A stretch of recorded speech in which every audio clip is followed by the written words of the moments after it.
All right, it is Moose and Keith. Happy Friday, one and all. Happy holidays. Hopefully, you're having a wonderful week. Mark Malusis, Keith Arizari with you. This is the Better Cast Saturday NFL Tripleheader preview presented by Fantasy Alarm. Get a Fantasy Alarm All Pro subscription by using promo code WIN, WIN, at fantasyalarm.com/win. It's the holiday season. That means we have Saturday NFL football, Keith. Yeah, and I'm excited because we get 3 games on Saturday, and you start things off with Minnesota and Cincinnati. And what a weird story this has been for the Vikings this year, right? Justin Jefferson gets hurt. Kirk Cousins gets hurt.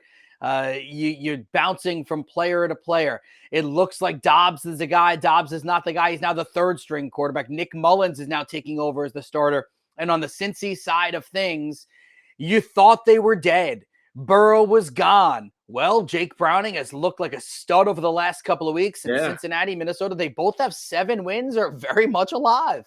You know what I love about all 3 games is all 3 games you've got potential playoff implications. That's it. I mean, all 6 teams have thoughts of making it to the NFL playoffs in the AFC, the NFC, respectively. So I think it's fantastic. Minnesota, they're getting 3 on the road in Cincinnati. The total in the game sitting right now at 40.5, and you hit upon it. What a story Jake Browning has been for the Cincinnati Bengals.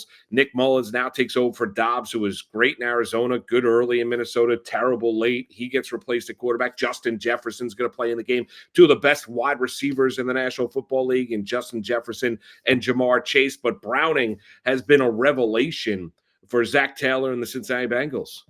He has been. And then you go to the next game. You got the Steelers and the Colts. And if the season ended today, both would be in the playoffs. So you love that. Now, the Steelers, they're not playing very well right now. And it's Trubisky at quarterback, and they don't have much of a run game right now. And they're not getting much going on in the pass game. And, TJ Watt was on the injury report earlier in the week. He appears to be okay. The Colts, it's the Minshew mania situation going on there. So I don't know.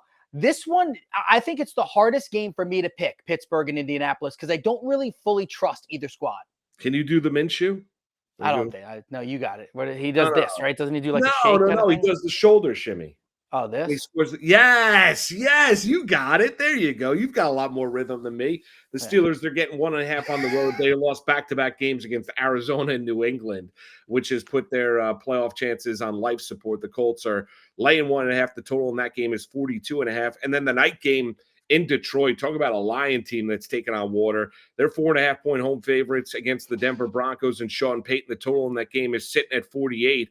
The Lions coming off a bad performance against the Lions. They haven't looked particularly good. Bad performance Thanksgiving Day against the Green Bay Packers. Defensively, they're giving up yards. Jared Goff is turning the football over left and right. The Lions are reverting back to the old Detroit Lions, and all Lions fans are sitting there, please, no, don't turn back into that team. Anyway, I think ultimately Detroit probably wins this game, playing at home. I feel like they got to get right. If they lose to Denver, there are going to be real questions, like legit questions about what this team could do in the postseason. As for the Denver Broncos, winners of 6 of their last 7 games. Yeah. All has kind of been forgotten about that 70-point game that they gave up to Miami, even though we all bring it up anyway.